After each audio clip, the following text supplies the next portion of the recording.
Hello India, I welcomes you in my YouTube channel Day Physics Tutorial. So today we are going to discuss the numerical number 27 which you can read at your screen. So the numerical number 27 is estimate the average density of a sodium atom assuming its radius to be 2.5 angstrom. Full stop. Compare it with the density of sodium in crystalline phase. Okay और यहाँ पे density crystalline phase की दे रखी है 970 kg per metre cube. Full stop. Are the two densities, क्या ये दोनों densities same होंगी? क्वेश्चन समझने की कोशिश करते हैं. क्वेश्चन में हमें दे रखा है, सबसे पहले रेडियस दे रखी है. जो सोडियम है, सोडियम का जो एक इकलौता एटम होगा उसकी रेडियस हमें दे रखी है 2.5 एंगस्ट्रॉन. ओके. उसके बाद हमसे फाइंड आउट करने को कह रहा है कि इस सोडियम एटम की, इकलौता सोडियम एटम जो कंसीडर आपने किया है, उस एटम की डेंसिटी फाइंड आउट करो. सर हम जानते हैं डेंसिटी इज इक्वल टू होता है mass upon volume. Mass upon volume. Mass किसका? सिंगल एटम का. मास किसका? सिंगल एटम का. वॉल्यूम किसका? सिंगल एटम का. तो वॉल्यूम मैं निकाल सकता हूं.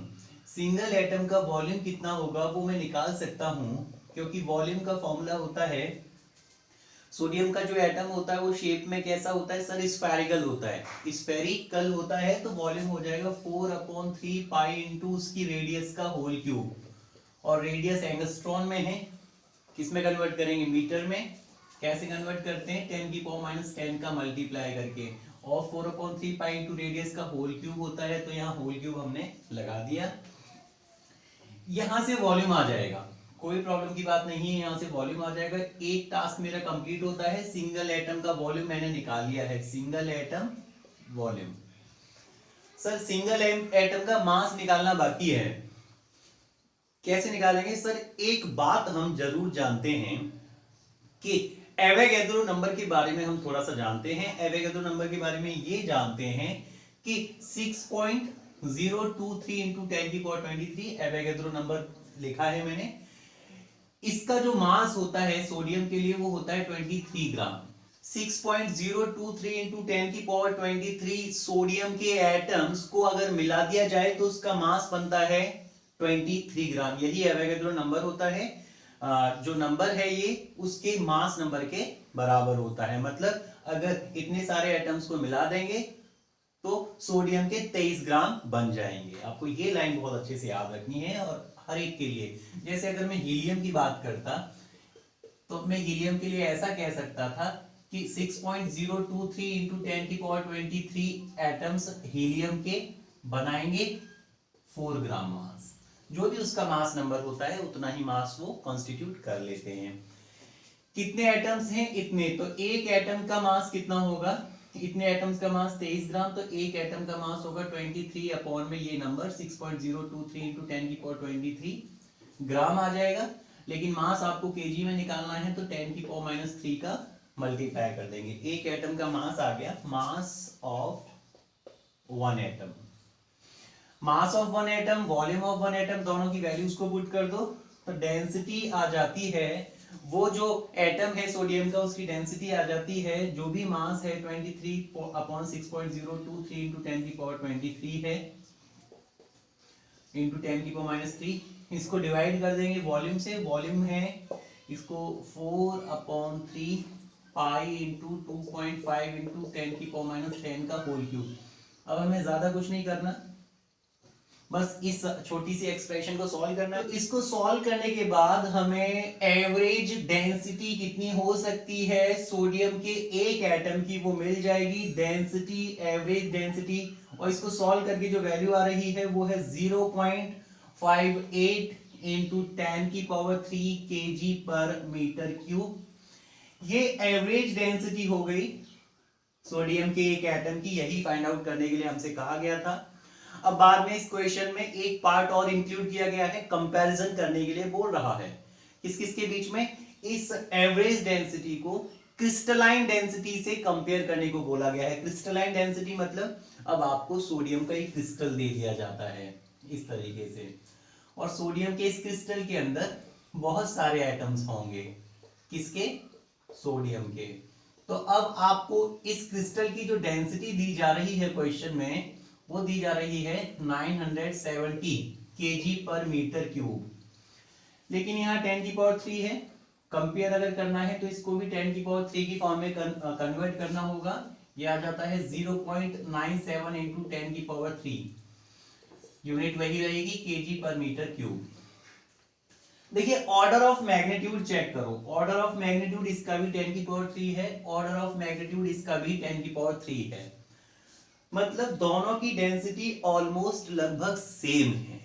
थोड़ी सी ये ज्यादा है, लेकिन अगर हम ब्रॉड व्यू में बात करें तो लगभग डेंसिटीज दोनों की सेम है, ऑर्डर ऑफ मैग्नीट्यूड सेम है। तो अब वो ये जानना चाह रहा है कि क्रिस्टलाइन फेज में तो एक एटम से दूसरे एटम के बीच में स्पेस जो है काफी सारी खाली होती है, लेकिन एटम के अंदर सीन कुछ अलग होता है। तो वो ये कह रहा है कि अब आप ये बताओ कि दोनों डेंसिटीज फिर सेम क्यों आ रही हैं? जब एटम्स के बीच में स्पेस खाली है तो डेंसिटीज जो है वो चेंज होनी चाहिए थी। तो अब आपको ये बताना है कि क्रिस्टलाइन फेज में भी, सोडियम के अंदर क्रिस्टलाइन फेज में भी स्ट्रक्चर ऐसा नहीं बल्कि ऐसा होता है। क्या अंतर है?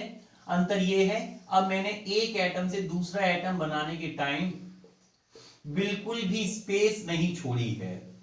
तो आपको बता देना होगा कि सोडियम का जो क्रिस्टलाइन स्ट्रक्चर होता है उसमें दो एटम्स के बीच की दूरी जो है वो बिल्कुल जीरो होती है, एटम्स बिल्कुल क्लोजली पैक्ड होते हैं, atoms are closely packed, atoms closely packed होते हैं, इसीलिए क्रिस्टलाइन स्ट्रक्चर की जो डेंसिटी है वो एक एटम की डेंसिटी के लगभग बराबर आ जाती है। क्वेश्चन 28 रीड करेंगे। The unit of length convenient in the nuclear scale is a Fermi. देखिए न्यूक्लियस डिस्टेंस को, न्यूक्लियर रेंज की डिस्टेंसेस को मेजर करने के लिए हम मीटर यूनिट यूज नहीं करते बल्कि फर्मी यूनिट का यूज किया जाता है। बहुत छोटी डिस्टेंसेस को मेजर करने के लिए यूज होती है फर्मी। ओके, 1 फर्मी की वैल्यू भी दे रखी है कि कितनी होती है, देख सकते हो 1 फर्मी बहुत छोटा होता है, 10⁻⁻15 मीटर के बराबर। न्यूक्लियर साइजेस ओबे रफली द फॉलोइंग एम्पिरिकल रिलेशन। एक फॉर्मूला दिया है, आपसे बताया जा रहा है कि जो न्यूक्लियस का साइज है, मतलब जो न्यूक्लियस की रेडियस है, जो न्यूक्लियस है और उस न्यूक्लियस की जो रेडियस है वो रफली इस फॉर्मूला को फॉलो करती है, R is equal to R naught और मास नंबर की power 1/3, R is equal to radius is equal to constant into mass number की पावर a/3, मतलब जिसका मास नंबर ज्यादा होगा उसकी रेडियस भी ज्यादा होगी। तो हाइड्रोजन के कंपेयर में हीलियम की रेडियस ज्यादा होगी, हीलियम के कंपैरिजन में लिथियम की रेडियस ज्यादा होगी, इस फॉर्मूला से पता चल जाता है। आगे, where small r is the radius of nucleus, small r उस न्यूक्लियस की रेडियस है और r नॉट क्या है, comma capital A its mass number, capital A दिए गए एटम का मास नंबर है, and R naught is a constant equal to 1.2 fermi. R naught की वैल्यू भी आपको दे रखी है, फिक्स वैल्यू होती है 1.2 फर्मी, किसी भी एटम के लिए वैल्यू फिक्स होती है 1.2 Fermi. Show that the rule implies that nuclear mass density is nearly constant. हमें ये प्रूव करना है कि जो दुनिया के जितने भी न्यूक्लियस हैं उन सभी न्यूक्लियस की डेंसिटी ऑलमोस्ट सबकी सेम है, चाहे वो हाइड्रोजन का न्यूक्लियस हो चाहे यूरेनियम का न्यूक्लियस हो, डेंसिटी सबकी सेम है। मतलब आपको फॉर्मूला ऐसा निकालना है कि उस फॉर्मूले के अंदर सारे कांस्टेंट टर्म्स आएंगे, तब जाके आप कहोगे क्योंकि सारी चीजें कांस्टेंट है सर इसलिए डेंसिटी कांस्टेंट हो जाएगी। आगे क्या बोल रहा है, compare with the average mass, इसमें सेकंड पार्ट भी है, पहले फर्स्ट पार्ट को सॉल्व करते हैं। तो देखिए फॉर्मूला हमें दे रखा है कि रेडियस इज इक्वल टू होता है r नॉट a की पावर 1/3। ओके, चलिए डेंसिटी हमें निकालनी है तो हम इसको कॉम्प्लिकेटेड नहीं करते। डेंसिटी ऑफ न्यूक्लियस का, density of nucleus is equal to होता है मास ऑफ न्यूक्लियस अपॉन में volume of nucleus, mass of nucleus upon में वॉल्यूम ऑफ न्यूक्लियस। चलो वॉल्यूम तो न्यूक्लियस का मैं इस फॉर्मूला से निकाल लूंगा, कौन से 4/3 पाई r क्यूब से, क्योंकि स्फेरिकल है। ओके, क्योंकि वॉल्यूम होता है सर जी 4/3 पाई इंटू न्यूक्लियस की जो भी रेडियस है, न्यूक्लियस की रेडियस है r, उसका होल क्यूब। अब रेडियस का फॉर्मूला जो है उसकी वैल्यू पुट कर दो, सर आर की जगह पे पुट कर सकते हैं ये, तो पुट करके दिखाओ पावर होल पावर 3। ओके, अब इसको सॉल्व कर दो। 4/3 pi R naught cube, R naught का होल क्यूब, ए की पावर 1/3 का होल क्यूब करेंगे तो ए बचा रहेगा। ये एक्सप्रेशन नाम दे देते हैं चलो, क्योंकि एक डेरिवेशन टाइप का है। तो ये तो आ गया अपने पास वॉल्यूम आ गया। सर एक काम तो कंप्लीट हो गया, तो दूसरा काम कंप्लीट करते हैं सर, मास निकालते हैं। किसका? न्यूक्लियस का। हमें दिए गए एटम के न्यूक्लियस का मास फाइंड आउट करना है। कैसे फाइंड आउट करेंगे? तो mass of nucleus is equal to हो जाएगा, एवोगैड्रो नंबर की हेल्प से फाइंड आउट करते हैं। देखिए मैं एक बात आपको बता दूं, न्यूक्लियस का जो मास होता है, इस बात को भी ध्यान रखना, मास ऑफ न्यूक्लियस जो होता है वो ऑलमोस्ट सेम होता है मास ऑफ एटम के। अब आपके दिमाग में, जहन में क्वेश्चन आएगा ऐसा क्यों?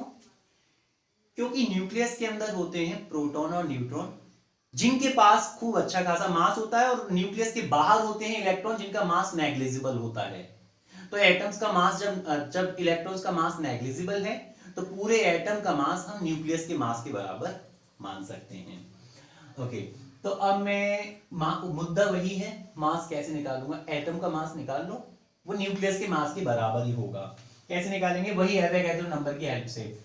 एवोगैड्रो नंबर के बराबर जो एटम्स होते हैं, एवोगैड्रो नंबर के बराबर जो एटम्स होते हैं, उनका मास होता है कितना? सर मास नंबर के बराबर। कैपिटल एम ले लो।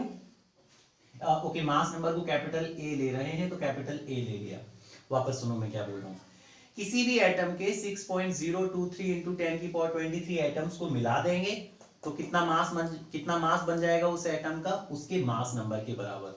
जैसे हीलियम की अगर बात करूं, तो हीलियम के 6.023 इंटू 10 की पावर 23 एटम्स को मिला देने से 4 ग्राम मास बन जाता है। 4 ग्राम क्या है? हीलियम का मास नंबर। ओके, तो एक एटम का मास कितना होगा? मास ऑफ वन एटम, तो हम काफी करीब हैं। Mass of one atom is equal to हो जाएगा A/Na। एक एटम का मास, एक एटम का मास जो है, और मास ऑफ एटम किसके बराबर होगा? हम बता ही चुके हैं। तो मास ऑफ एटम जो है मास ऑफ न्यूक्लियस के बराबर हो जाएगा, तो न्यूक्लियस का मास भी हो जाएगा A/Na। ओके, अब ये जो दोनों मान हैं, वैल्यूज हैं, इनको इक्वेशन नंबर 1 में बाइज्जत पुट करते हैं, तो हमें मिलेगा okay, density of nucleus is equal to मिल जाएगा हमें मास कितना है? मास है सर जी A/Na। ओके, उसको डिवाइड कर देंगे वॉल्यूम से। वॉल्यूम कितना है? वॉल्यूम है सर जी ये, तो वॉल्यूम की वैल्यू पुट करते हैं। 4/3, 3 ऊपर चला गया। ओके, 4 के साथ मल्टीप्लाई है पाई आर नॉट का whole cube, okay, into capital A से ए को बाइज्जत रिहा करो, तो density of nucleus is equal to आ जाती है 3/4 Na pi R naught cube. इस फॉर्मूला को बॉक्स में बंद करने के बाद एनालाइज करते हैं। एनालाइज करने पे पता चला 3 तो बचपन से ही कांस्टेंट था, 4 हमेशा से कांस्टेंट था, पाई तो बचपन से ही कांस्टेंट था, Na एवोगैड्रो नंबर है जो कि कांस्टेंट होता ही है, और आर नॉट क्या है? एम्पेरिकल कांस्टेंट, जिसकी वैल्यू 1.2 फर्मी होती है, वो अपने आप में कांस्टेंट है। तो आप प्रूव कर चुके हैं, फाइंड आउट कर चुके हैं, ऑब्टेन कर चुके हैं क्या? कि डेंसिटी जो होती है न्यूक्लियस की वो हमेशा कांस्टेंट होती है। अब चाहे आप हाइड्रोजन के लिए निकाल रहे हो, हीलियम के लिए निकाल रहे हो, यूरेनियम के लिए निकाल रहे हो, हर एक की डेंसिटी सेम आएगी, क्योंकि वो मास नंबर पे तो डिपेंड ही नहीं कर रही। किसी का कोई भी एटम हो, अब एटम चेंज होगा, एटम के चेंज होने से मास नंबर चेंज होता है, लेकिन यहां मास नंबर आ ही नहीं रहा है। मास नंबर आ ही नहीं रहा है, तो डेंसिटी आप बोल सकते हो कि कैसी है? कांस्टेंट है। देखिए आगे सेकंड पार्ट में क्या कहा गया है। सेकंड पार्ट में वो आपसे फाइंड आउट करने के लिए बोल रहा है, estimate the mass density of sodium nucleus. Sodium nucleus की मास डेंसिटी निकालनी है इस फॉर्मूला की हेल्प से। Okay, density of sodium nucleus, तो न्यूक्लियस तो कोई भी हो फर्क पड़ता ही नहीं है, क्योंकि सोडियम का मास नंबर इस फॉर्मूले में आएगा ही नहीं। तो न्यूक्लियस कोई भी हो, सोडियम का हो, हाइड्रोजन का हो, कोई फर्क ही नहीं पड़ता, डेंसिटी सबके लिए सेम आनी है ऑलमोस्ट। 3 constant, 4 constant. Na की वैल्यू क्या पुट करेंगे? Na क्या था? ध्यान देना, मैंने क्या बोला था? Na एटम्स मिलके बनाते हैं 1 ग्राम, लेकिन Na एटम्स मिलके बनाते हैं 1 ग्राम। जो हम बात करते हैं मोल की, एक मोल में एक मोल एटम्स मिलके बनाते हैं मास नंबर के बराबर मास, लेकिन वो भी ग्राम में। मैंने क्या कहा था, 6.023 into 10⁻23 एटम्स मिलके बनाएंगे 4 ग्राम मास, किसका, हीलियम का, 4 ग्राम। लेकिन ऐसा यूनिट क्या होती है सर, केजी। ऐसा यूनिट क्या होती है, केजी। तो अब आपको क्या करना है, दिए गए मास नंबर में, सॉरी दिए गए एवोगैड्रो नंबर को किलो मोल में कन्वर्ट करो। ध्यान देना मैं क्या बोल रहा हूं, मैं बोल रहा हूं एक ग्राम बनाने के लिए इतने एटम्स चाहिए होते हैं, तो एक किलोग्राम बनाने के लिए कितने एटम्स चाहिए, तो आपको एवोगैड्रो नंबर में 10⁻³ का मल्टीप्लाई कर देना होगा, उसको भी किलो में कन्वर्ट कर देना होगा। ये था मोल, एक मोल इतने के बराबर, तो एक किलो मोल कितने किलोग्राम के बराबर होगा, ये आ जाएगा। तो Na को किलोग्राम, किलो मोल में कन्वर्ट कर लो, तो ये हो जाएगा 6.023 into 10⁻26, पाई की वैल्यू 3.14, यहां मल्टीप्लाई कर देता हूं, आगे जाएंगे तो वो विजिबल नहीं होगा। 3.14 इंटू आर नॉट है 1.2 फर्मी, फर्मी को कन्वर्ट कर लिया मीटर में, और होल क्यूब है तो होल क्यूब लगा दिया, और इसको सॉल्व करने के बाद वैल्यू आ जाती है almost 2.3 into 10⁻17 kg per metre cube के बराबर। तो डेंसिटी ऑफ न्यूक्लियस लगभग इस रेंज में आ जाती है। तो अब कोई भी एटम को, कोई भी न्यूक्लियस हो, सॉरी कोई भी न्यूक्लियस हो, डेंसिटी उनके लिए लगभग यही आती है। हाइड्रोजन के लिए भी लगभग यही होगी, यूरेनियम के लिए भी लगभग डेंसिटी यही होगी, क्योंकि डेंसिटी जो है वो मास नंबर पे तो डिपेंड कर ही नहीं रही है, और वही यही बात आपसे क्वेश्चन में एनालाइज करने के लिए बोला गया है। इसी में आगे एक और पार्ट है, compare it with the average mass density of A sodium atom obtained. Okay, इस डेंसिटी को, ये किसकी डेंसिटी है, सोडियम के न्यूक्लियस की डेंसिटी, और लास्ट क्वेश्चन में आपने फाइंड आउट की थी सोडियम के एटम की डेंसिटी, न्यूक्लियस की डेंसिटी। अब ध्यान देना, न्यूक्लियस बहुत घना होता है, न्यूक्लियस के अंदर जो भी न्यूक्लियॉन्स होते हैं वो बहुत पास होते हैं, घना होता है, जिसकी वजह से बहुत ज्यादा डेंसिटी होती है। लेकिन एटॉमिक डेंसिटी की जब मैं बात करता हूं, तो एटम के अंदर बहुत सारा जगह जो है वो खाली होती है, तो एटम की डेंसिटी कम होती है। तो दोनों ही डेंसिटीज का रेशियो फाइंड आउट करने के लिए वो हमसे बोल रहा है, तो फाइंड आउट कर लेते हैं। रेशियो इज इक्वल टू हो जाएगा न्यूक्लियर डेंसिटी अपॉन में एटॉमिक डेंसिटी। न्यूक्लियर डेंसिटी ये है 2.3 into 10⁻17, एटॉमिक डेंसिटी लास्ट वाले क्वेश्चन में आप देख लेना 0.58 into 10⁻3।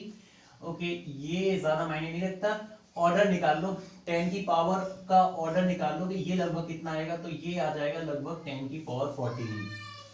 तो आप देख सकते हो न्यूक्लियर डेंसिटी बहुत ज्यादा होती है एटॉमिक डेंसिटी के कंपेयर में, न्यूक्लियर डेंसिटी बहुत ज्यादा होती है एटॉमिक डेंसिटी के कंपेयर में। उसका रीजन क्या है कि न्यूक्लियस के अंदर सारे न्यूक्लियस बहुत पास होते हैं, लेकिन एटम के अंदर बहुत सारा स्पेस खाली होता है। तो चलिए न्यूमेरिकल नंबर 29 रीड करते हैं। A laser is a source of very intense monochromatic and unidirectional beam of light. एक सिंगल कलर की लाइट और बहुत पतली बीम, बहुत पतली उसकी बीम को अगर हमें एक जगह से दूसरी जगह तक सीधे भेजना है, सीधे, तो हम यूज करते हैं लेजर। क्या यूज करेंगे, laser. Okay, these properties of laser light can be exploited to measure long distances. इस लेजर लाइट की हेल्प से हम बहुत ज्यादा बड़ी डिस्टेंसेस को भी मेजर कर सकते हैं, ये इनडायरेक्ट मेथड हो जाता है। अब कैसे मेजर कर सकते हैं देखते हैं। The distance of the moon from the earth has been already determined very precisely using a laser as a source of light. यहां से मून की डिस्टेंस को भी हम लेजर बीम की हेल्प से फाइंड आउट कर सकते हैं, ऐसा बोल रहा है। A laser light beamed at the moon taken 2.56 second to return. देखो प्रोसेस क्या है, इस टाइम को मेंशन पहले एक बार पढ़ लेते हैं। To return after reflection at the moon's surface, how much is the radius of the lunar orbit around the earth? चलिए सॉल्व करते हैं क्वेश्चन नंबर 2.29 को। अर्थ है, अर्थ के ऊपर लेजर बीम है, लेजर है, लेजर बीम को मून की तरफ भेजा गया है, ये मून है, ये अर्थ है, और ये जो लेजर बीम है ये जाके वापस आ जाती है 2.56 सेकंड के अंदर।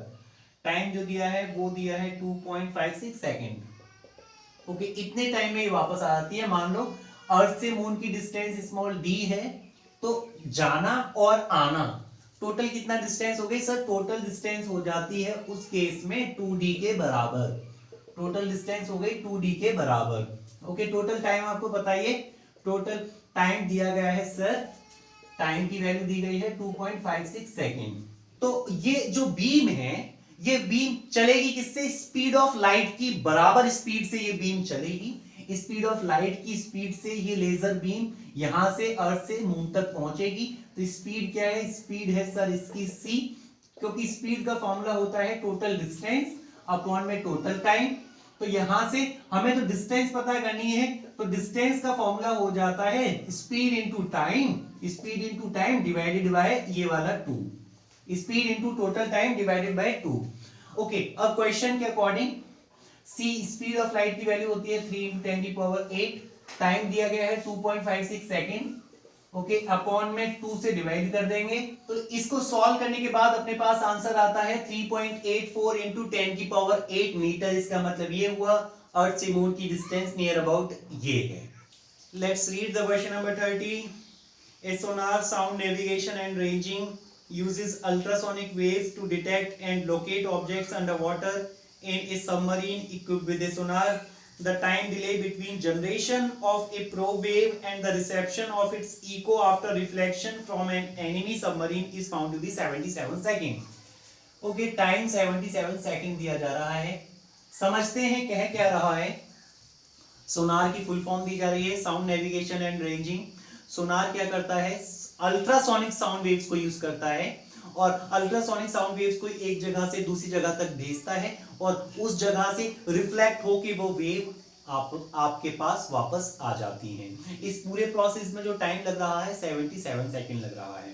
अपने केस में क्या है? एक सबमरीन है, उस सबमरीन से जो एनिमी का टैंक है उसकी तरफ सोनार की वेव्स को भेजा जा रहा है, साउंड वेव्स को भेजा जा रहा है, और रिफ्लेक्ट होके वो दिए गए टाइम t = 77 सेकेंड के अंदर वापस आ जाती हैं।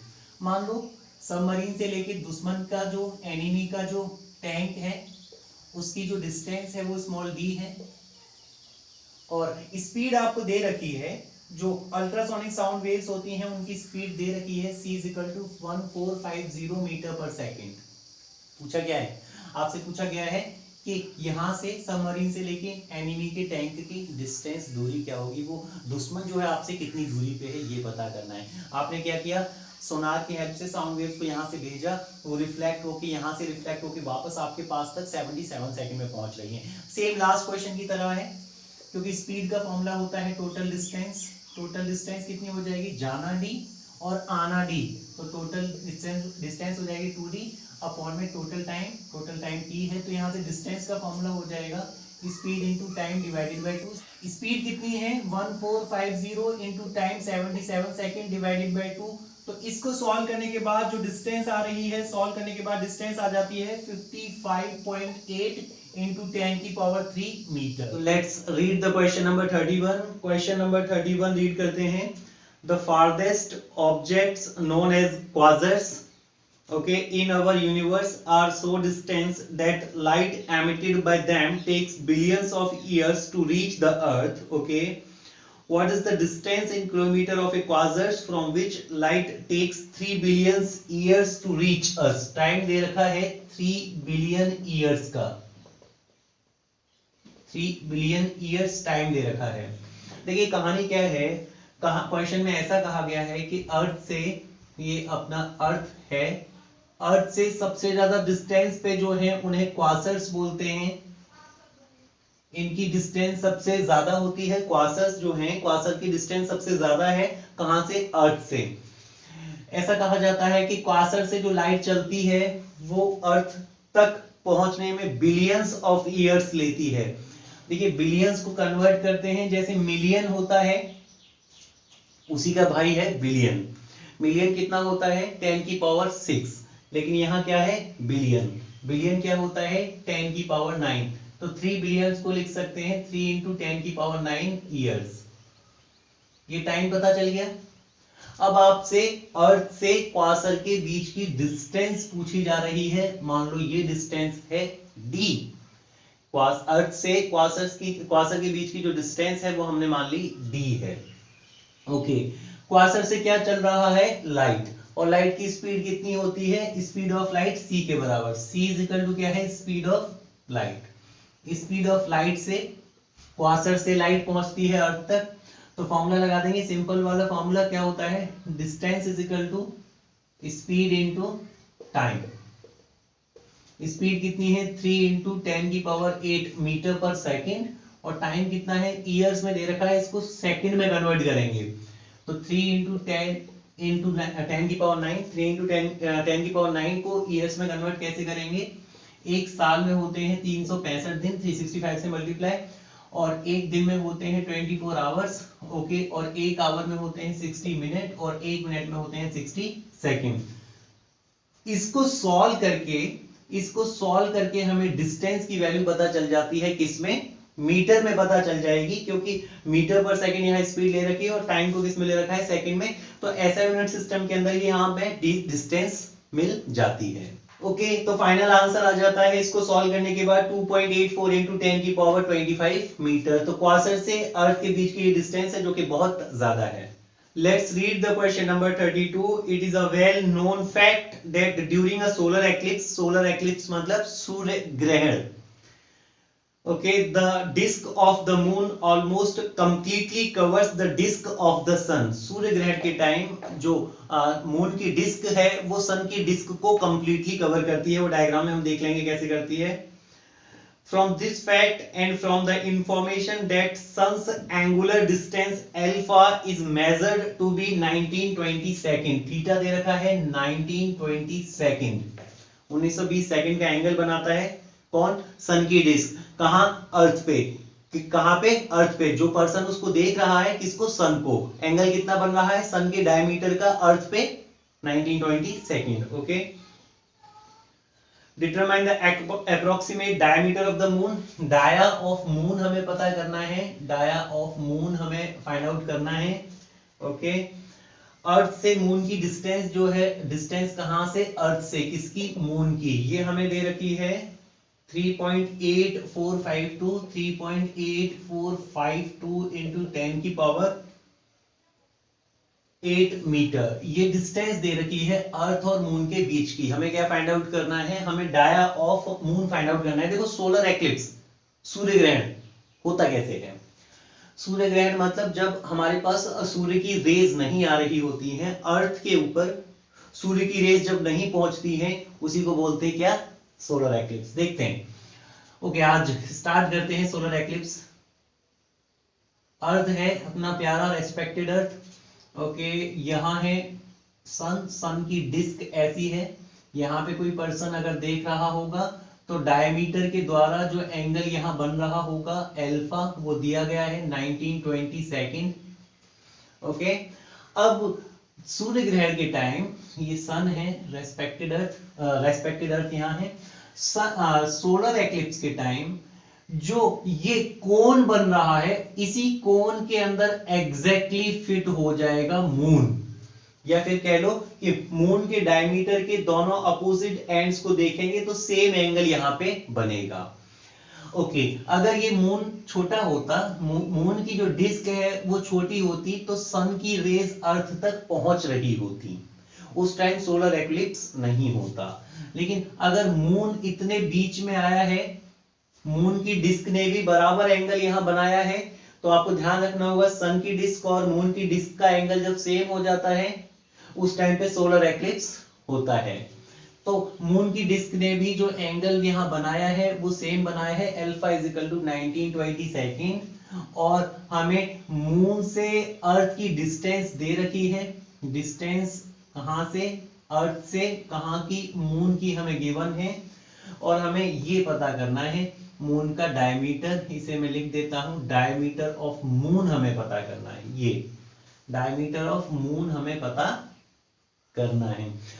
तो सिंपल लगाएंगे पैरेलैक्स।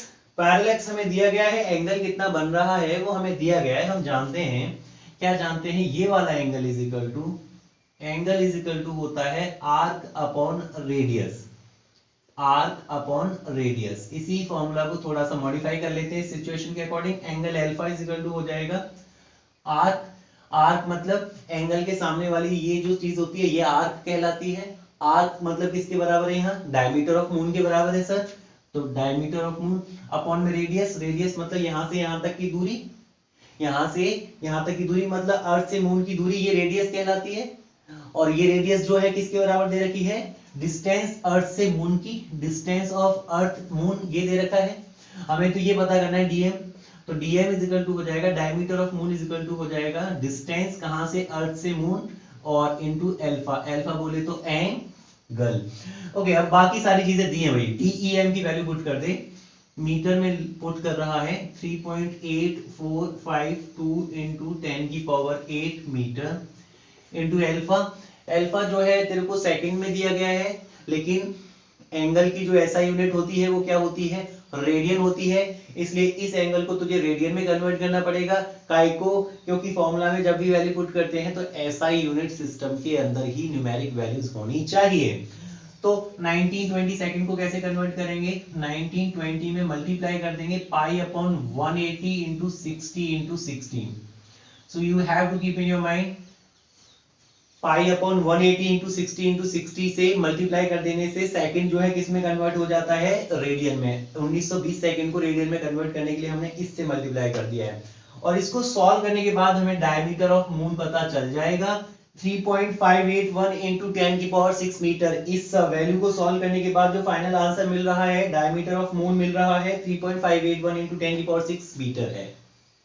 क्वेश्चन नंबर 33 रीड करते हैं। A great physicist of this century P A M Dirac, नाम है उनका पीएएम डायरेक्ट, इस सेंचुरी के एक अच्छे साइंटिस्ट हैं। P A M Dirac loved playing with numerical values of fundamental constants of nature. Okay, कुछ न्यूमेरिक वैल्यूज तो फंडामेंटल नेचर के अंदर जो फंडामेंटल न्यूमेरिक वैल्यूज है उनके बारे में उन्होंने कुछ डिस्कस किया। This led him to an interesting observation. Direct found that from the basic constants of atomic physics, c speed of light, e बोले तो charge of electron, mass of electron, mass of proton, इन सारे constants को use करके क्या किया वो आगे देखते हैं। And the gravitational constant capital G, he could arrive at a number with the dimension of time। उन्होंने इन सभी कांस्टेंट्स को यूज करके, एक साथ यूज करके एक फॉर्मूला बनाया, और वो फॉर्मूला ऐसा था कि उसकी जो यूनिट आ रही थी वो सेकंड आ रही थी, सेकंड आ रही थी। और डायमेंशन क्या आ रही थी सर, यूनिट सेकंड आ रही है तो डायमेंशन कैपिटल टी आ जाएगी, मतलब टाइम वाली डायमेंशन आ जाएगी, वही बताया गया है। ऐसा कोई फॉर्मूला बनाया जिसकी डायमेंशन जो है टाइम वाली डायमेंशन के बराबर आई। Okay, further it was a very large number, its magnitude being close to the present estimate on the age of the universe। और जब उस फॉर्मूला के अंदर आने वाले सभी कांस्टेंट की न्यूमेरिक वैल्यूज को पुट किया गया फॉर्मूला में, तब सॉल्व करके जो टाइम आया वो हमारे यूनिवर्स की जो एज है लगभग उसके बराबर टाइम आया, उसके मैग्नीट्यूड में टाइम आया। जितना मैग्नीट्यूड यूनिवर्स की एज का है लगभग उतना टाइम निकल के आया। Okay, from the table of fundamental constants in this book, try to see if you too can construct this number। अभी हमें क्या करना है, इन्हीं सभी कांस्टेंट्स को यूज करते हुए हमें वो नंबर डेराइव करना है, फाइंड आउट करना है। If its coincide with the age of the universe were significant, what would this imply for the constancy of fundamental constant. Okay, बात करते हैं, कहना क्या चाहते हैं। देखिए, कहना कुछ ऐसा चाहते हैं कि डायरेक्ट जो थे, पीएम डायरेक्ट जो थे, उन्होंने एक फॉर्मूला बनाया, और वो फॉर्मूला जो था वो ऐसा था कि उसकी जो यूनिट आ रही थी वो सेकंड आ रही थी, और जो डायमेंशन आ रही थी वो टाइम वाली डायमेंशन आ रही थी। ठीक है, लेकिन इस फॉर्मूले की इंपॉर्टेंस ये थी कि जब इस फॉर्मूले में न्यूमेरिक वैल्यूज को पुट कर दिया गया तो जो टाइम निकल के आ रहा था वो यूनिवर्स की एज के बराबर, हमारे ब्रह्मांड की जो एज है उसके बराबर आ रहा था, ऑलमोस्ट, लगभग। तो फिर सबने दिमाग ये लगाया, डायरेक्ट ने दिमाग ये लगाया कि आज से 200 साल बाद जब हमारे यूनिवर्स की एज बढ़ चुकी होगी, क्या उस टाइम पे भी इस फॉर्मूला के अकॉर्डिंग वैल्यू हमारी यूनिवर्स की एज के बराबर आ जाएगी? 1000 साल बाद, 1000 साल बाद, क्या 1000 साल बाद भी इस फॉर्मूला में वैल्यू पुट करने के बाद यूनिवर्स की एज एग्जैक्टली हमें मिल जाएगी? तो आंसर था यस। तो डियर स्टूडेंट्स, वो फॉर्मूला जो डायरेक्ट ने डेराइव किया था वो फॉर्मूला है ये। आप सही प्रोसीजर तो ये है, आप अलग अलग वैल्यूज को ऊपर नीचे आगे पीछे रख के इसको डेराइव अपने आप करने की कोशिश करें। अदरवाइज इस फॉर्मूला को आप याद कर सकते हैं कि डायरेक्ट ने जो फॉर्मूला डेराइव किया था वो डायरेक्टली ये है। ओके, पता करते हैं डायमेंशन जो डायरेक्ट बता रहे थे कि साहब इसकी डायमेंशन टाइम की डायमेंशन के बराबर आएगी। चेक करते हैं डायमेंशन आ भी रही है या नहीं। देखिए, फोर्स का फॉर्मूला होता है, दो इलेक्ट्रॉन्स अगर हैं, एक इलेक्ट्रॉन पे चार्ज ई, दूसरे पे भी चार्ज ई ही होगा, दोनों के बीच की डिस्टेंस r है, तो इनके बीच में लगने वाला इलेक्ट्रोस्टैटिक फोर्स का जो फॉर्मूला होता है वो होता है 1/4πε0 कांस्टेंट इनटू पहला चार्ज E, दूसरा चार्ज भी E, तो E स्क्वायर अपॉन में दोनों के बीच की डिस्टेंस का स्क्वायर मतलब r स्क्वायर। तो यहां से इसकी क्या वैल्यू हो जाएगी? E स्क्वायर अपॉन, तो E स्क्वायर अपॉन 4πε0 जो है वो FR स्क्वायर के बराबर होगा। मिला लो, शक्लें मिला लो। हाँ सर, शक्ल एक जैसी है। ओके, तो इस एक काम करो, इसकी डायमेंशन इंडिविजुअली अलग से फाइंड आउट कर लो। फोर्स बोले तो फोर्स इनटू डिस्टेंस का स्क्वायर, फोर्स की डायमेंशन क्या होती है? तो इसकी डायमेंशन हो जाएगी ई स्क्वायर अपॉन 4πε0 की। फोर्स की डायमेंशन होती है mlt-2 और इनटू डिस्टेंस का स्क्वायर, डिस्टेंस की डायमेंशन l स्क्वायर है तो l2 हो गया, मतलब ये डायमेंशन आ जाती है ml3t-2। ओके, अब कैपिटल जी की डायमेंशन भी हमें बताइए। काम करो, अब इस फॉर्मूला में सभी डायमेंशंस को पुट करो, फाइंड आउट करो किसकी? टाउ की डायमेंशन। टाउ क्या है? इसको सॉल्व करके ये जो फॉर्मूला बनाया है ये टाउ के बराबर पुट कर दिया। टाउ क्या है एग्जैक्टली अभी नहीं पता, अब हम निकालेंगे, डायमेंशन निकल आएगी, उसके बाद हम डिस्कस करेंगे कि ये टाइम है, लेंथ है, डिस्टेंस है, क्या है। कब? डायमेंशन निकल आने के बाद। ओके, इस डायमेंशन की वैल्यू को यहां पुट करो तो m l3t-2 का होल स्क्वायर। ओके, और वन की कोई डायमेंशन होती नहीं है, अपॉन में मास ऑफ प्रोटॉन, मास मतलब मास के लिए यूनिट केजी, केजी के लिए डायमेंशनल सिंबल कैपिटल एम, तो कैपिटल एम और यहां पे कैपिटल एम का whole square. Okay, c speed of light, speed of light, speed की यूनिट डायमेंशन क्या होती है? lt-1 into capital G, capital G की डायमेंशन होगी m-1 l3t-2। Universal gravitational constant की डायमेंशन यहां पे हमने पुट की है m-1 l3t-2। अब इन सब को सॉल्व करने के बाद, आप तो इंडिविजुअली सॉल्व कर लेना, इन सब को सॉल्व करने के बाद देखते क्या आता है। m2 ओके l3 का होल स्क्वायर मतलब l की पावर 6 और t की पावर -4, और नीचे क्या है m1 m2 m3 हो गया, m3 में से 1 गया तो m2। ओके, ये l है। ओके, l चेक करो, l की पावर 1 यहां है। ओके, यहां ध्यान दें lt-1 का होल क्यूब है, क्योंकि c का होल क्यूब है तो यहाँ lt-1 का होल क्यूब आएगा। l की पावर्स को कैलकुलेट करते हैं, l की पावर 3 यहां से, l की पावर 3 यहां से, तो l की पावर 6 नीचे आ गया। ओके, m का मुद्दा सॉल्व, l का मुद्दा सॉल्व, t का मुद्दा क्या कह रहा है? t की पावर -3 यहां से, t की पावर -2 यहां से, -3 और -2 कितना हुआ? -6 हुआ। t की पावर -4 ऊपर था, t की पावर -3 यहां से हो गया, t की पावर -2, -3 और -2 -5 हुआ, सॉरी। ओके, सॉल्व कर लो। इसे सॉल्व करने के बाद t की पावर, ये तो आपस में कैंसिल हो ही गए, और t की पावर -5 को ऊपर ले जाएंगे तो t की पावर +5 आएगा, 5 - 4 मतलब t की पावर 1 मतलब t आ जाएगा। अब हम उस नतीजे पे पहुंचे हैं, उस कंक्लूजन पे पहुंचे हैं, हम डेराइव कर चुके हैं कि ये जो कांस्टेंट था इसकी डायमेंशन क्योंकि कैपिटल टी आ रही है मतलब इसकी यूनिट सेकंड आएगी, मतलब ये क्या है? ये टाइम को डिनोट कर रहा है, तो हम बोल सकते हैं कि tau denotes the time, tau denotes the time. अब वो तो ठीक है, पहला पार्ट हमने सॉल्व कर लिया। अब इस फॉर्मूला के अंदर इन वैल्यूज को पुट करके, इन कांस्टेंट की वैल्यूज को पुट करके टाउ की एग्जैक्ट वैल्यू कितनी आएगी वो मैं फाइंड आउट कर लेता हूं। टाउ की वैल्यू कितनी आएगी वो फाइंड आउट कर लेते हैं। टाउ की value is equal to E square, E बोले तो चार्ज ऑफ इलेक्ट्रॉन वैल्यू कितनी होती है 1.6 इंटू 10 की पावर माइनस 19 और उसका भी होल स्क्वायर है अपॉन में 4 पाई की वैल्यू 3.14 इंटू एप्सिलॉन नॉट की वैल्यू 8.85 इंटू 10 की पावर माइनस 12 और इसका होल स्क्वायर कर देंगे okay 1 upon mass of proton होता है 1.67 इंटू 10 की power minus 27 mass of electron होता है 9.1 इंटू 10 की पावर माइनस 31 का होल स्क्वायर दे रखा है इंटू स्पीड ऑफ लाइट का होल क्यूब। तो एक काम करते हैं इसको मल्टीप्लाई करना है आगे वाले टर्म्स का, मैं यहाँ कर देता हूँ, आगे लेंथ नहीं है इतनी अपने पास। स्पीड ऑफ लाइट होती है 3 इंटू 10 की पावर 8 का whole cube into capital G की वैल्यू होती है 6.67 इंटू 10 की पावर माइनस 11।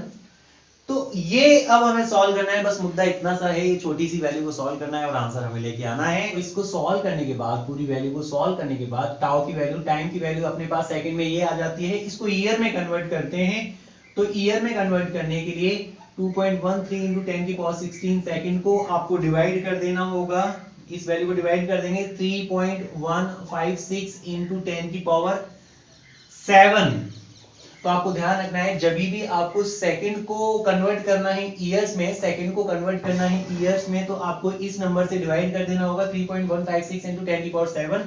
आपका जो आंसर है वो ईयर्स में आ जाएगा और इसको सॉल्व करने के बाद आंसर आ रहा है 0.667 इंटू 10 की पावर 9 ईयर्स। और 10 की पावर 9 ईयर्स को हम लिख सकते हैं बिलियंस, तो 0.667 बिलियंस क्या ईयर्स। 10 की पावर 9 को क्या लिखा जा सकता है बिलियन, और ईयर्स है तो ईयर में आंसर आ गया।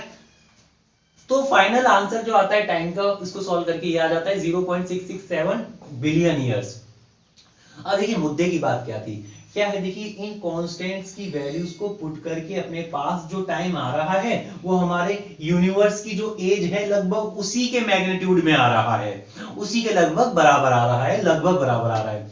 आज से 1000 साल बाद जब टाइम बढ़ चुका होगा, इसमें बिलियन की जगह 10 की पावर 3 और ऐड हो जाएगा, 10 की पावर 12 हो जाएगा। लेकिन वो 10 की पावर 12 कैसे आएगा?